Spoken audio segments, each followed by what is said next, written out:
Muy buenos días. Muchas gracias por la invitación a estar nuevamente aquí con ustedes. La verdad, pensé que íbamos a tener, por ser la primera hora, dije, bueno, con que esté el coordinador y el presentador más que suficiente, pero no veo que en realidad el interés es grande y me complace ver que hay una buena cantidad de médicos dentro del auditorio. Y esta plática, como bien lo dice el doctor, tiene que ser, como todas las demás que vengan en este congreso, pláticas que refuercen el contenido para que demos lo mejor que tengamos como médicos cuando estemos frente a un paciente, independientemente si es en la consulta ambulatoria o si lo tenemos hospitalizado con mucha mayor razón. Uno de los objetivos de lo que es la academia de ustedes y de lo que es el apoyo por parte de la Academia Mexicana de Pediatría. Como ven, el tema es prácticamente un tema interesante que pudiera desglosarse incluso en 2 o 3 derivados simplemente nada más de hablar de síndrome diarreico, pero tratamos de darle un contexto que englobe todo esto y que nos deje al final ciertas conclusiones en cuanto a lo más óptimo en manejo. De tal forma que la charla la hemos dividido en estos 7 puntos, que es hablar un poquito de epidemiología, hablar de definición o definiciones, porque se van a encontrar muchas escritas por ahí, todas son ciertas, todas son válidas, hablar de la clasificación en cuanto a lo que es desde el punto de vista de duración, de la fisiopatología y lo más importante que es la etiología. ¿Por qué digo lo más importante? Porque de ahí es la piedra angular para que nosotros decidamos en un momento dado si damos o no damos antibióticos.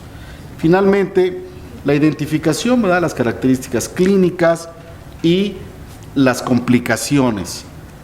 Sobre todo, como lo decía en el tema principal, ¿verdad?, enfocándonos sobre la deshidratación, que sigue siendo un problema importante dentro de las complicaciones de morbimortalidad y de mortalidad en los países no industrializados, ¿verdad?, o con ingresos per cápita bajos. El manejo integral y algunas recomendaciones, y bueno, un poquito de la epidemiología. Ya el doctor Ballesteros como que se estaba adelantando a pasar aquí las diapositivas y por ahí ya algunos tomaron nota de ello, ¿verdad? Es un problema de salud pública a nivel mundial, ¿sí? Y no tenemos que ir al África, no tenemos que ir a Somalia, no tenemos que ir a los pueblos bajos de la India. Esto lo podemos ver en nuestros países de Latinoamérica e incluso en algunas poblaciones de nuestro país.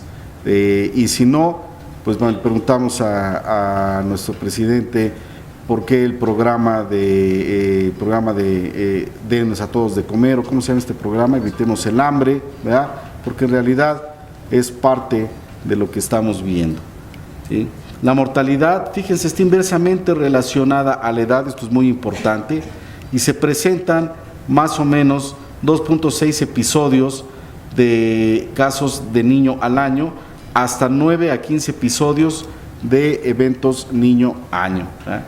Y todo esto puede conllevar en un momento dado a una mortalidad importante. Esta es la distribución en menores de 5 años de los casos o de los eventos de diarrea, ¿sí?, o de gastroenteritis infecciosa, dentro de lo que cabe en un momento dado la patología viral, la bacteriana y la parasitaria, y ocasionalmente la micótica en aquellos inmunocomprometidos.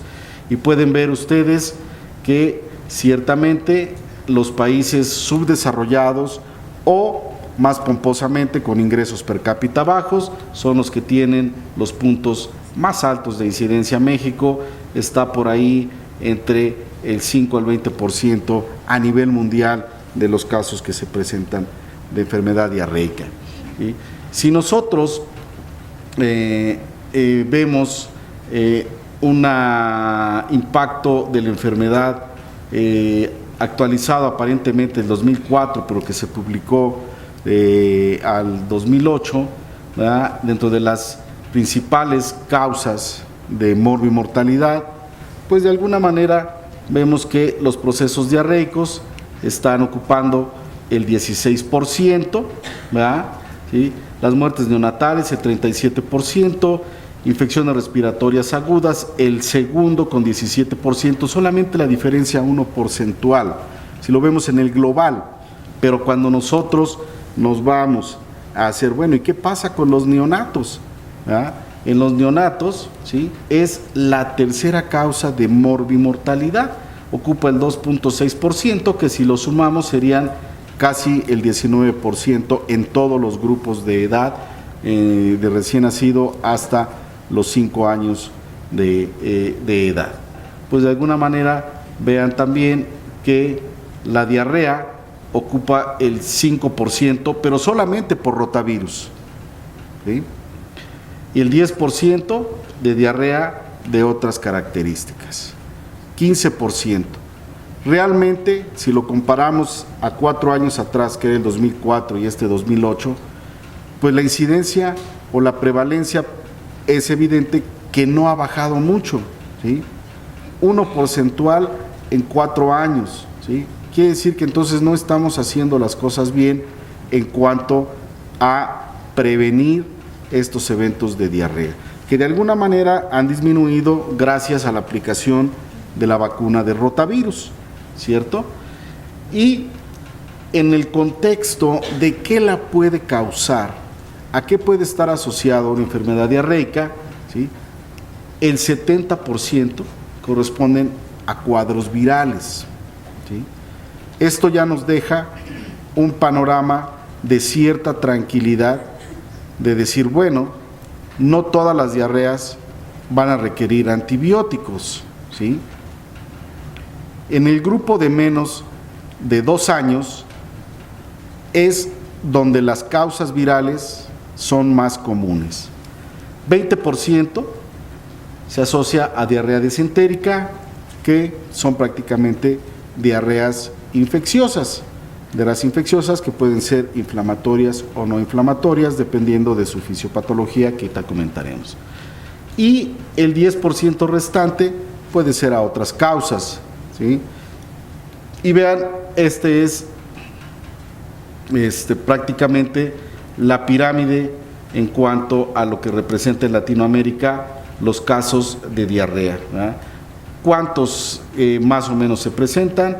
10 millones, ¿verdad? Con el riesgo en cuanto a sexo 1 a 1, masculino femenino, consultas. De estos 10 millones, pocos son los que acuden a consultas, tal vez porque no tienen el acceso cercano, ¿sí?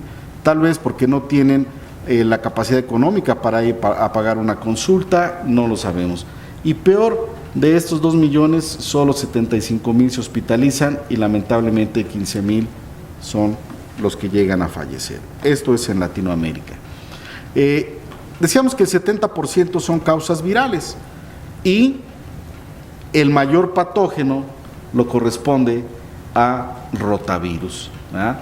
A nivel global, por ahí en el año todavía del 2004-2005 se reportaba 450,000 a 550,000 muertes en niños cada año, representando el 20% del total de muertes por diarrea.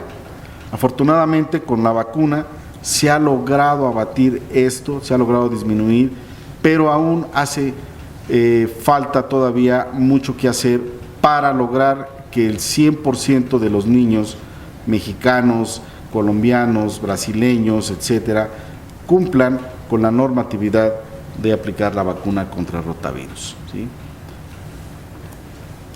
Bien, ¿cómo se define? ¿Cómo definimos un cuadro de diarrea o cómo se define enfermedad diarreica? De acuerdo a la OMS, dice que es la eliminación de heces líquidas o semilíquidas en número de 3 o más en 24 horas, ¿sí? O que tenga más evacuaciones de lo normal, independientemente de su consistencia, o bien que tenga una sola evacuación con moco, sangre o pus. ¿Sí? Sin embargo, algo que tenemos que preguntar ante una sospecha de que un paciente tiene un evento de diarrea es cuál es su variabilidad, su hábito normal de evacuaciones. Porque hay niños que hasta cierta edad hacen todavía 3, 4 veces al día, hacen flojito, hacen blandito, ¿sí? Entonces tenemos que ver la variabilidad de la normalidad personal, ¿sí? Que esto de alguna forma pues ya nos va a ayudar a hacer compatibilidad con la definición. Bien, entonces bueno, ¿sí? Siguiendo con ello, pues de alguna manera hay que ver también si presenta sangre y mucosidad, en donde ya le vamos a poner el término de disentería. Y este cuadro es muy frecuente entre los 6 meses y los 2 años de edad.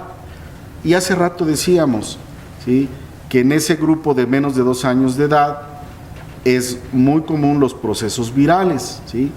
Y ciertamente es lo que ahí nos confunde y nos hace de alguna manera decir, chin, hay que darle antibiótico al niño.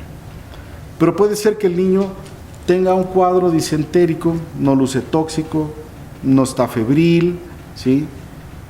Y seguramente que entonces no es bacteriano, es viral, y algunos virus, e igual como el rotavirus, puede causar también evacuaciones en algunas ocasiones sanguinolentas y con mucho moco, ¿verdad? Entonces, bueno, esto es simplemente nada más para hablar de cuando nosotros decimos que es disentería.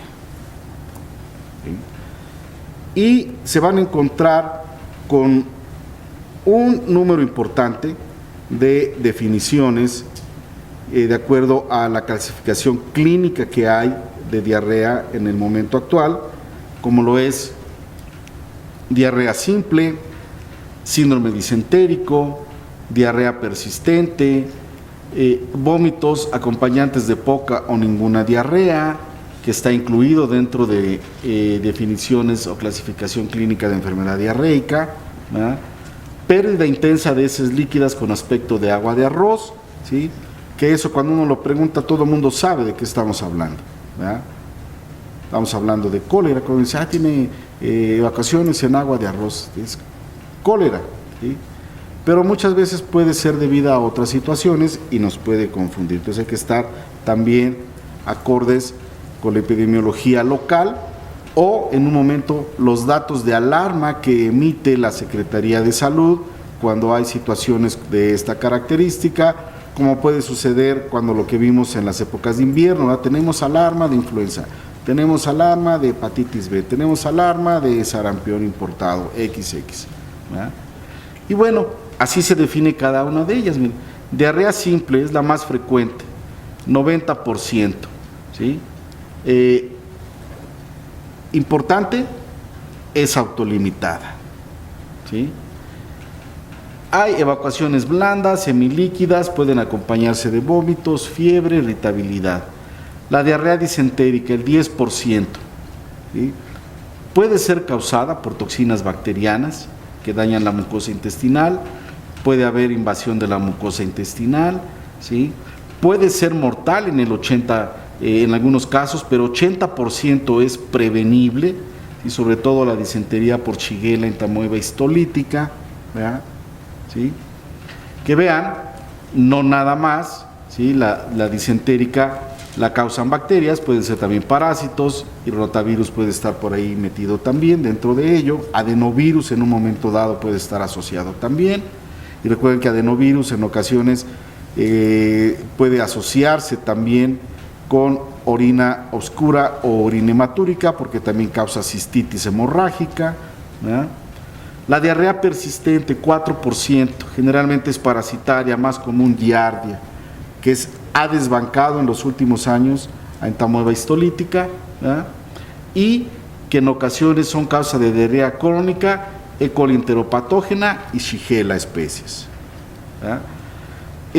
Dentro de la clasificación de definición decíamos que también se ha acuñado vómitos predominantes, ¿sí? En donde dice, bueno, tiene más vómitos que diarrea, o en realidad nada más hizo una sola evacuación con moco o con rasgos de, parece pus, ¿sí? O moco y sangre, pero nada más una sola y lo que más tiene son vómitos. Bueno, se incluye también para niños en donde la diarrea realmente no es importante, sino predominan los vómitos, y esta es característica de los virus, del virus Norwalk, ¿sí? De astrovirus, de coronavirus, ¿sí? Que de alguna manera los niños, ¿sí? Afortunadamente tienen muchos eventos en el primero o segundo año de edad por coronavirus que les permitió, cuando vino la situación del SARS, que finalmente se determinó qué causa el SARS, ¿sí? Pues era un coronavirus. ¿Y por qué los adultos? ¿Y por qué los niños no? Pues porque los niños hacen muchos eventos de veces de diarrea asociada a coronavirus y generaron cierta mecanismo de defensa, cierta inmunidad, y los adultos no. Entonces por eso en los niños, aunque estaban en contacto, ¿por qué no les pasaba nada y se morían los adultos? ¿Verdad? Bueno, gracias a eso es que los niños no tenían tantos problemas con el SARS. Y diarrea líquida con aspecto en agua de arroz, que no solo el cólera, vean, les decía hace rato, podemos confundirnos y pensar siempre en cólera, pero también E. coli enterotoxigénica puede causar en algunas ocasiones el aspecto de agua de arroz. Entonces, hay que estar al pendiente de ello, porque si no estamos ante un brote, alguna situación de alerta epidemiológica de cólera, puede tratarse de esa E. coli. Y de acuerdo a la duración, ¿cómo clasificamos? De acuerdo por duración. Aguda de 3 a 14 días, que en promedio, como decíamos, 4 o 7 días se autolimitan, ¿sí? Con, sin y a pesar del médico, o con, sin y a pesar del tratamiento, salvo que no tenga complicaciones. Pues si está deshidratado y no corregimos la deshidratación, no la prevenimos, eso puede ser grave. Prolongada, ¿sí? De 14 a 30 días y crónica más de 30 días. Y de acuerdo a etiología, insistimos, 70% son los virus, principalmente rotavirus, seguido de adenovirus entérico, los serotipos 40-41, virus Norwalk, astrovirus, calicivirus, coronavirus y los parvovirus, ¿sí? Bacterias 10 a 20%, la Escherichia coli en sus 5 modalidades de Escherichia coli, ¿verdad? Shigella, Salmonella, Yersinia enterocolítica, Campylobacter fetus yeyuni, Aeromonas hidrófila, Plesiomonas aerógenes, el Vibrio cólera, Clostridium difficile, que este último es ahorita una causa importante de morbimortalidad en Estados Unidos como agente causal de diarrea nosocomial, ¿sí? Afortunadamente en nuestro país no hemos tenido esa situación de tener problemas con pacientes que adquieran una diarrea por adquisición nosocomial por el Clostridium difficile, ¿verdad? Pero eso está convirtiendo en los últimos 5 años en un problema importante de infecciones nosocomiales en hospitales de Estados Unidos. Incluso ya se están generando guías para cómo prevenirlo, qué hacer, los paquetes preventivos, etcétera. Aquí todavía no llegamos a eso y esperemos que no tengamos que topar con esa situación en nuestro país. Y este es de diarrea nosocomial, de lo que estoy refiriendo, más frecuente en adultos que en niños, ¿sí? Y de los parásitos, menos igual al 10%, coccidias como el Cryptosporidium, Isospora, Microsporidium, ¿verdad? Y otros como Yardia intestinal, que ha desplazado a la entamelohistolítica, Blastocystis hominis, Sarcocystis hominis, ¿sí? Etcétera. Y bueno, y de todos estos, si lo viéramos nosotros por orden de frecuencia de cómo se han presentado ¿sí? Este es un estudio que en el 2002 hizo la Universidad la Universidad Nacional Autónoma de México, en donde encontró cuál era la prevalencia de patógenos en la Ciudad de México, solamente en la Ciudad de México, ¿verdad? Y bueno, ponemos esta foto porque lo que ellos encontraron era que estaba asociado a la pobreza y sobre todo a niños de la calle, ¿verdad? Y siguieron encontrando que rotavirus estaba entre el 30 al 70%, seguida de Shigella, Campylobacter, critosporidiosis, que cuando uno dice critosporidium siempre está pensando uno en pacientes inmunocomprometidos, sobre todo pacientes con VIH, pero no es exclusivo, las coccidias no son exclusivas de los pacientes con VIH, también pueden encontrarse en los pacientes inmunocompetentes. Salmonella especies, Escherichia coli enteropatógena y Escherichia coli enterotoxigénica, ¿verdad? La enteropatógena es la que conocemos nosotros como la maldición de Moctezuma, ¿verdad? O la infección del turista, ¿verdad? Que no están acostumbrados a las garnachas de aquí afuera del siglo XXI o afuera del General y llegan y, oh, ¿qué es eso mexicano? ¿No? Es una gordita. No, eso. Ah, no, lo que va caminando, no, eso del Comán. Ah, y se echan una gordita y les da una diarrea de aquellas, entonces la venganza de Moctezuma. Y bueno, en otras publicaciones, ¿va? En el 2000, Seminarios Pediatrics Infectious Disease, ¿sí? Menores de 2 años, vean, rotavirus sigue predominando, las E. colis y virus, y seguimos con los virus. Astrovirus, calicivirus, ¿sí? Adenovirus entéricos, ¿sí? Shigella, etcétera, 2 a 5 años, rotavirus todavía en tercer lugar, ¿sí? Yardia lambia, ¿sí? Por ahí, este es del 2008, un estudio en Europa, en niños de 0 a 5 años, igual, vean ustedes, ¿sí? Rotavirus, norovirus, Campylobacter, adenovirus, y las bacterias prácticamente de las menos importantes dentro de lo que es los grupos de 0 a 5 años, ¿sí? Tenemos 3 estudios, el nacional, ¿sí? Uno que parece que lo hicieron en Argentina, si no mal recuerdo en Chile, y que es el europeo. Y entonces ahí podemos estar tranquilos, ¿sí? Que decir que a nivel mundial la mayor prevalencia de patógenos bacterianos en los grupos de 0 a 2 años, 0 a 5 años pueden ser los virus, ¿sí? Obviamente no confiarnos, porque si no entonces podemos descuidar al paciente. Y de acuerdo a la fisiopatología, y aquí viene lo interesante de esta charla, ¿sí? Pues es otra clasificación, ¿verdad? Que pues la fisiopatología es todo aquel mecanismo que está implicado para causar un daño en determinado aparato, órgano y sistema mediante la alteración de ciertos mecanismos fisiopatológicos, ¿verdad? Y aquí, en hablando de diarrea, pues son mecanismos que alteran el movimiento de líquidos y electrolitos en la luz intestinal. ¿Y cómo la clasificamos? Aquí ya entra otra clasificación, ¿sí? Por eso, cuando decíamos al principio, hablar de estos temas, casi tendríamos que hacerlo de uno por uno y mucho, pero bueno, tratamos de hacerlo, tratar de compactarlo lo más posible para que nos permita llevarnos pues lo positivo de esta charla. Entonces la clasificamos en 5: osmótica, malabsortiva, alteración de la motilidad intestinal, inflamatoria y secretoria. Prácticamente estas dos son las diarreas infecciosas, ¿verdad? ¿Sí? Y la inflamatoria es la que es producida por citotoxicidad, ¿sí?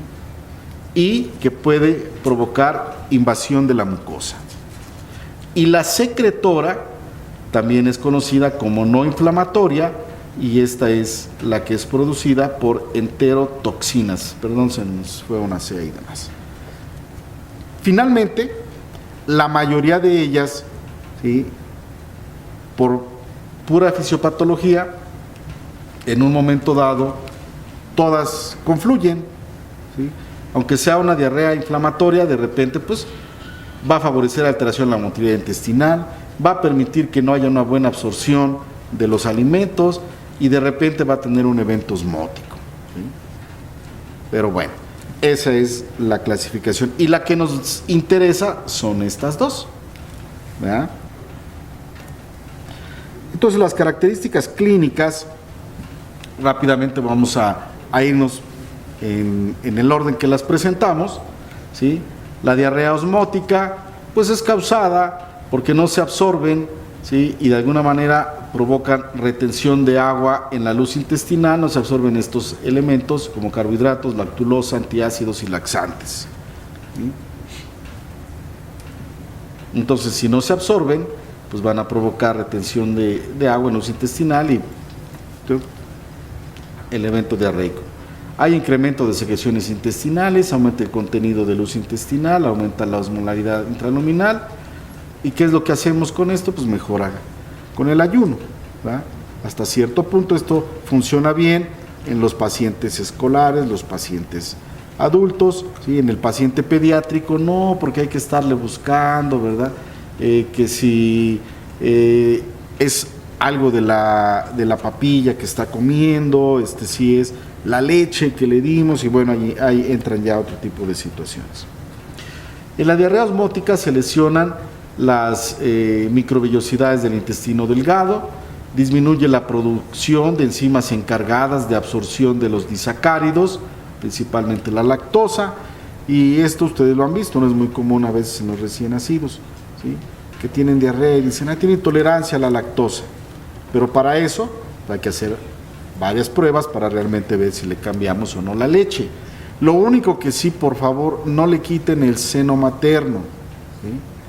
El seno materno sería lo último que tendríamos que ver si sí se le tiene que quitar, ¿ok? Aumenta, bueno, ya lo hemos comentado, mayor secreción de agua y se pierde con las heces. La diarrea malabsortiva o provocada prácticamente por alteraciones en el proceso de transporte, enfermedades de la mucosa del intestino delgado que provocan cambios estructurales, o cuando hay resecciones intestinales amplias, que tuvieron que hacer hemigastrectomía porque tenía ahí un probable carcinoma, y lo dejan prácticamente al paciente directo, así como come, de repente va al baño, ¿sí? Se han visto ese tipo de pacientes, ¿verdad? O porque tiene algún problema de hernia hiatal y le tuvieron que hacer resección del nervio neumogástrico, frénico, y de repente igual se quitó la inervación del plexo solar y ¡chum! Igual, directo, se queda directo el paciente, come y al baño, ¿verdad? Y bueno, se caracteriza porque si no hay una forma de cómo absorber los nutrientes que ingresamos, pues pérdida de peso, déficit nutricional, y las evacuaciones siempre son con esteatorrea, ¿sí? ¿En qué otra situación de diarrea vemos esteatorrea? Porque cuando hablamos de esteatorrea estábamos como que acostumbrados a decir es un parásito, ¿verdad? Y decíamos, si tiene evacuaciones esteatorreicas, facilito, es giardia. Bueno, pues no, ¿sí?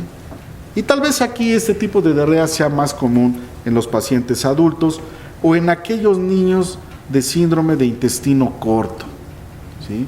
Si alguien ha estado en contacto o ha visto niños de síndrome de intestino corto, son niños que el cumpleaños de los 15 años se lo estamos haciendo aquí en el infantil, porque desde que nacen hasta que logran irse y puedan tolerar cierta dieta y siempre están con diarreas y a veces se mueren por un evento de deshidratación, ¿sí? Ahora sí, vamos a lo que nos deja, a lo que nos va a dejar los ingresos en nuestra consulta. La diarrea infecciosa, ¿verdad? O la diarrea inflamatoria o no inflamatoria. Recuerden que la inflamatoria es provocada por citotoxinas y que produce invasividad.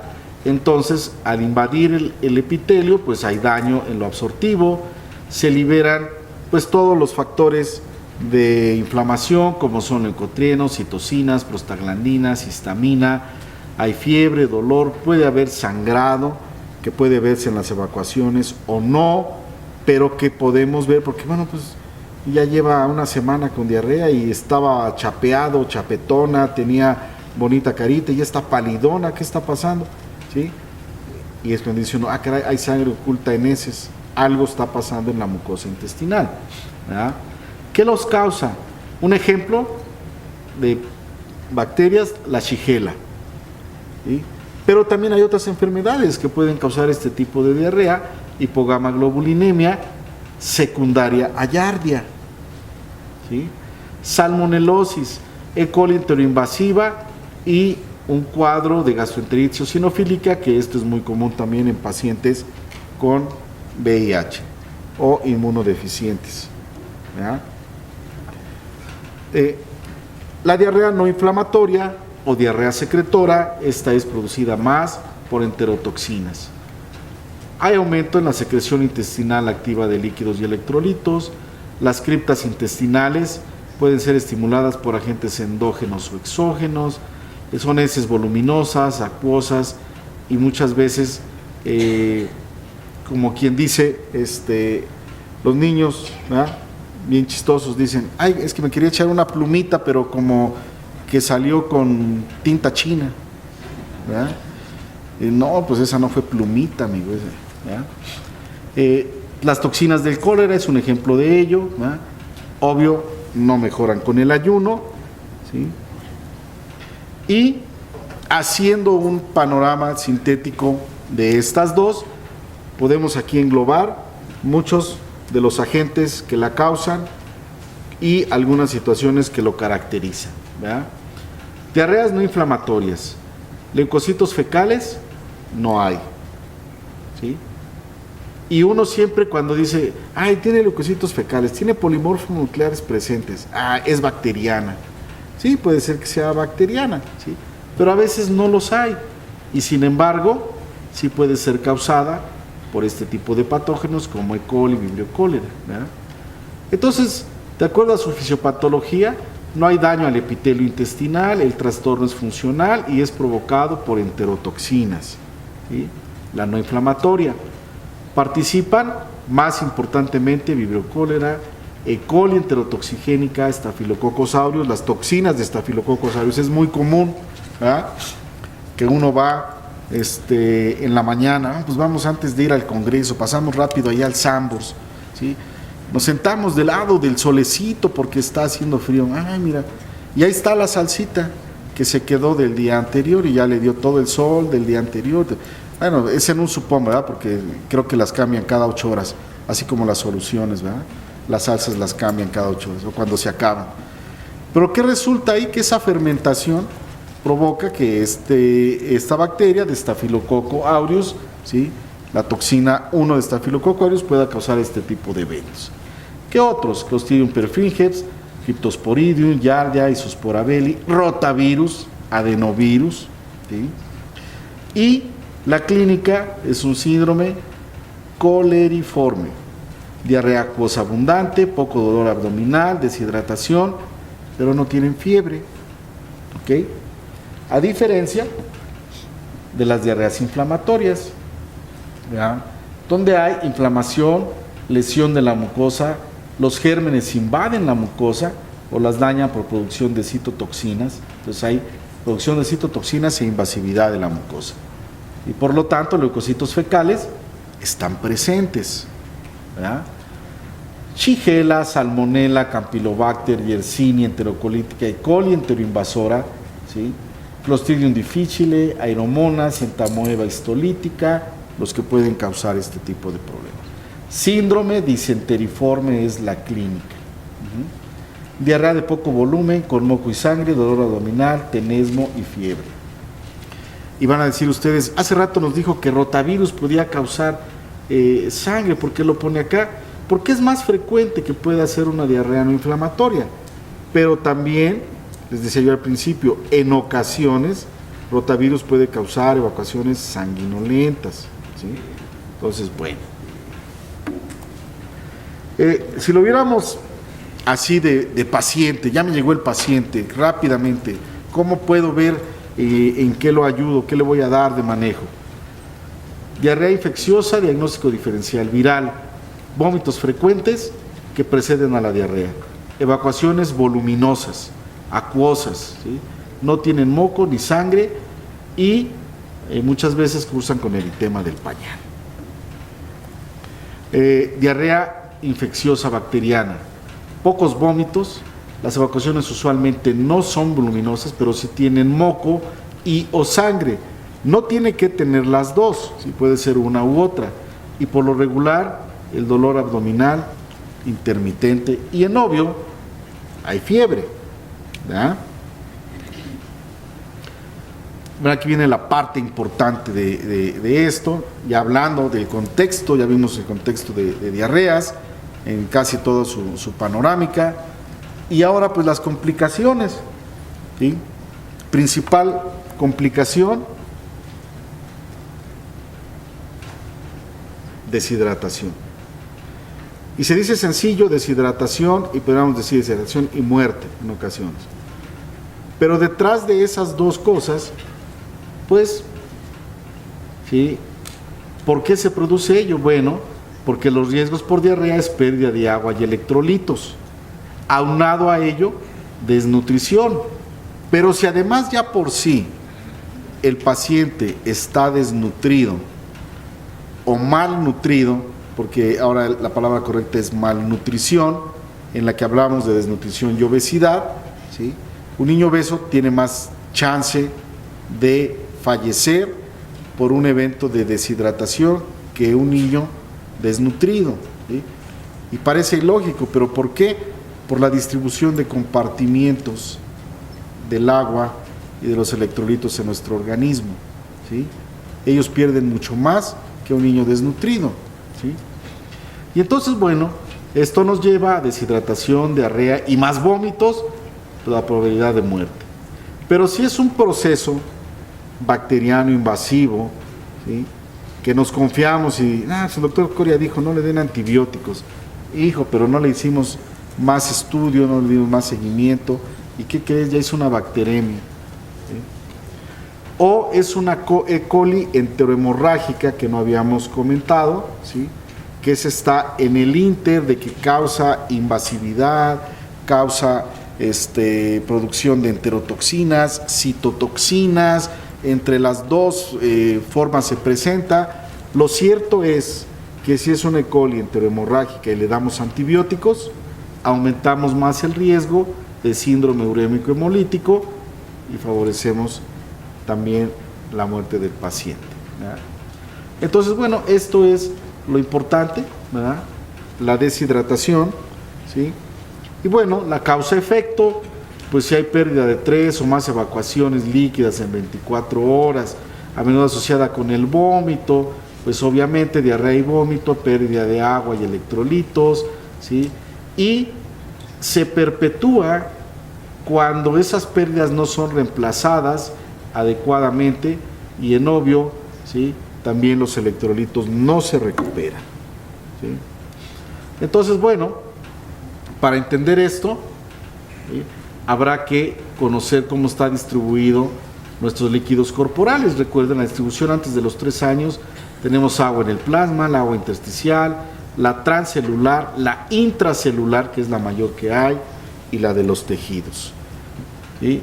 Distribución por grupos de edad, pues bueno, esta tablita no se las vamos a decir, pero bueno, así más o menos es como está distribuido, de tal manera que cuando llegan a la etapa adulta, vean ustedes, ¿sí?, que el contenido de agua corporal por sexo, a mayor proporción de grasa en mujeres que en hombres, es menor el contenido de agua.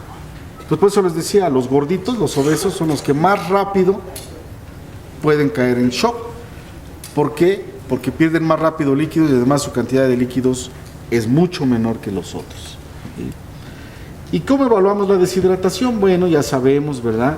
Deshidratación leve, moderada, severa, de acuerdo a cada uno de los signos que conocemos, y que este cuadrito creo que todo el mundo lo tenemos por ahí pegado en nuestro escritorio o abajo de nuestro recetario, porque rápidamente estamos preguntando al paciente, levantamos el recetario y ya estamos haciéndole un rastreo, un escáner rápido al niño que trae fontanela, ojos hundidos, reseco, rápido, ¿verdad? Entonces, bueno, puntos importantes: una deshidratación leve, llanto sin lágrimas, sequedad moderada de mucosas y el niño tiene sed, ¿verdad? Deshidratación moderada, ya aumentan más los datos, ¿verdad? Tensión disminuida de fontanela anterior, si todavía le tocamos la fontanela, si no, pues empezamos a ver ojos hundidos, pérdida de turgencia de la piel, nos refiere la mamá, el papá, oliguria, el niño llega irritable, cierto, tiene sed también, está taquicárdico, puede haber hipotensión arterial y su llenado capilar es de 3 o menos segundos, ¿verdad? Este escáner lo hacemos rápido a la visita, ya lo corroboramos cuando ya examinamos al paciente, ¿verdad? ¿Cómo se pierde el agua de acuerdo a los grados de deshidratación? ¿Sí? En hablando de los grupos de lactantes y niños mayores de 1 año, cuando hablamos de deshidratación leves, grado 1, se pierde de 3 al 5% en lactantes, en mayores de 1 año es el 3%, que si lo equiparamos a requerimientos, ¿verdad?, 30 a 50 mililitros por kilo es lo que pierde, 30 mililitros por kilo, mayores de 1 año. En el grado 2, que es moderada, pierde en promedio 6 al 10% del agua, ¿verdad?, que es de 6 a 100 mililitros. Es una regla muy fácil, ¿verdad? No le aumentamos un 0. ¿Sí? Niños mayores de 1 año, 6%, 60 mililitros. Deshidratación grado 3 o grave, del 11 al 15%, 110, 150 mililitros. 9% mayores de 1 año, 90 mililitros. Esa es la pérdida proporcional de líquidos, ¿verdad? Entonces es muy fácil acordarse, nada más es aumentarle un cerito, ¿verdad? Y entonces entramos ya al manejo, ¿verdad? Los requerimientos mínimos de agua, ¿sí? En el neonato, 70-80 mililitros por kilo por día, lactante 100 a 130 mililitros kilo por día, y después de esto, fuera del recién nacido, podemos calcularlos de 1000 a 1600 mililitros por metro cuadrado de superficie corporal y hacer ya las divisiones en 24 horas y los cálculos, cuánto requiere de glucosada, de fisiológica, que ese es un tema distinto al que estamos viendo ahora, es simplemente nada más para el enfoque global de esto, ¿sí? Y entonces, no nada más el agua, ¿verdad? Decimos que se pierde electrolitos y el sodio juega un papel importante en la deshidratación. Y entonces de ahí entramos, vean ustedes que indirectamente entramos a otra clasificación. La clasificación de deshidratación ya asociada a una diarrea, si es isotónica, hipotónica o hipertónica. Esto apréndanselo bien, ¿verdad? En relación al sodio y la osmolaridad, ¿sí?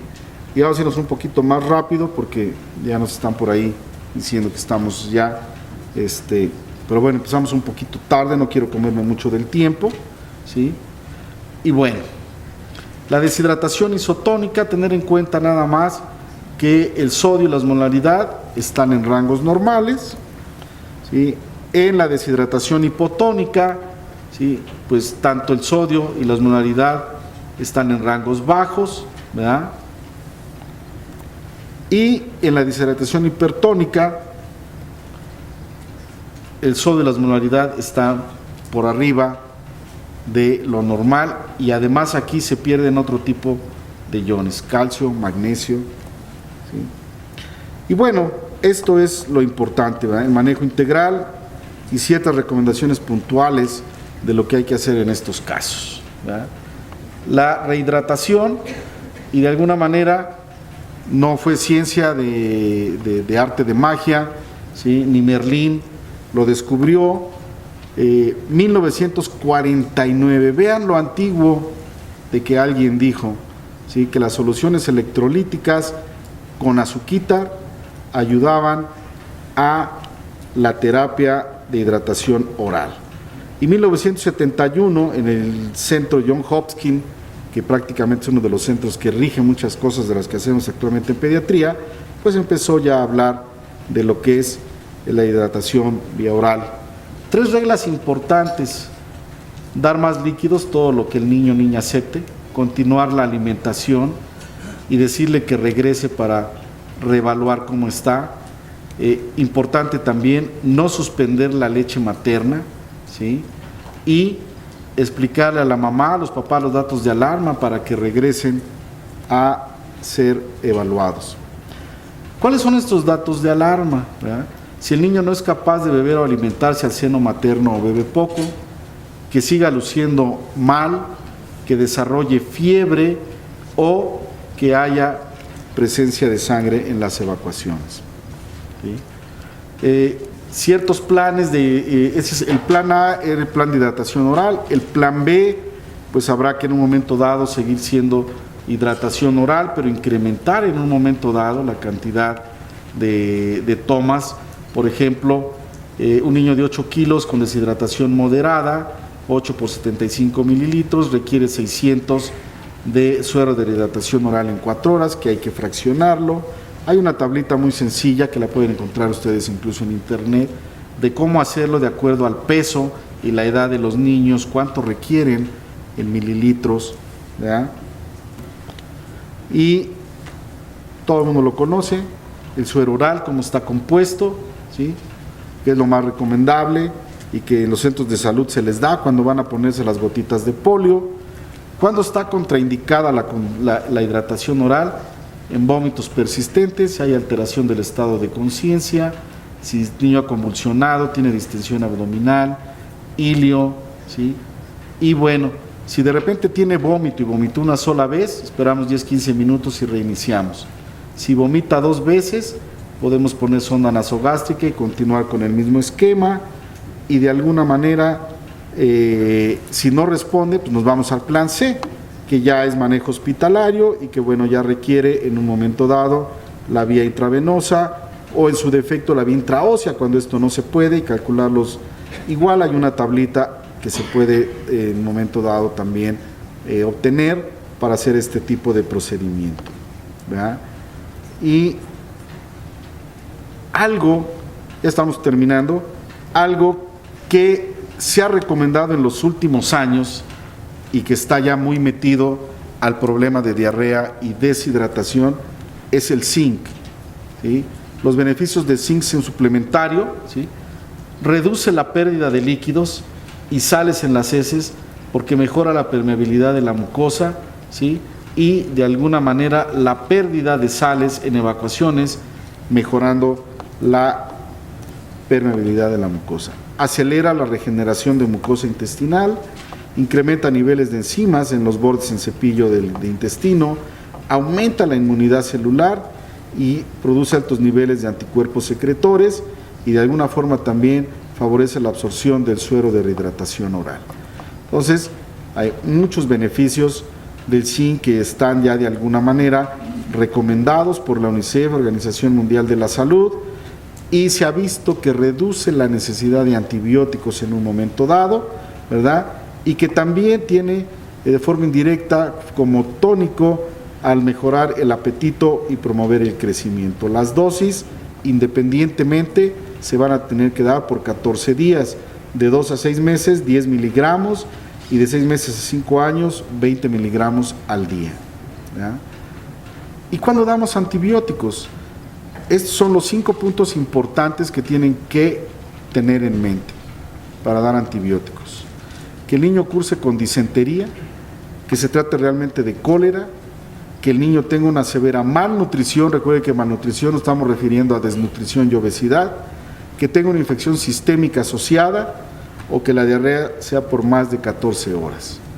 Los antibióticos recomendables, trimestoprim, sulfamethoxazol, ciprofloxacino, y el tiempo recomendado puede ser 3 a 5 días, ¿sí?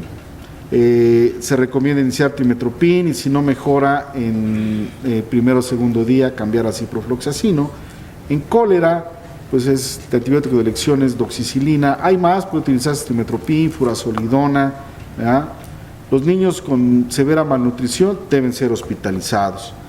Y la diarrea de más de 14 días es recomendable también de entrada trimestoprim en un momento dado, y si no cambiar a ciprofloxacino, ¿ya?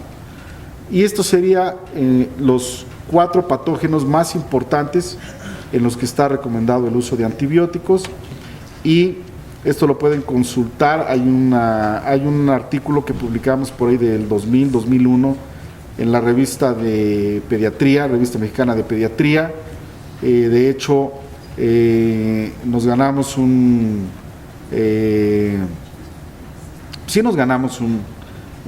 cierto billetito, ¿verdad? Se los voy a decir, ya tiene muchos años, ya se acabó, pues si alguien dice, a ver los chescos, ¿sí? Y nos ganamos un premio por ser el artículo más consultado en 2 años, ¿sí?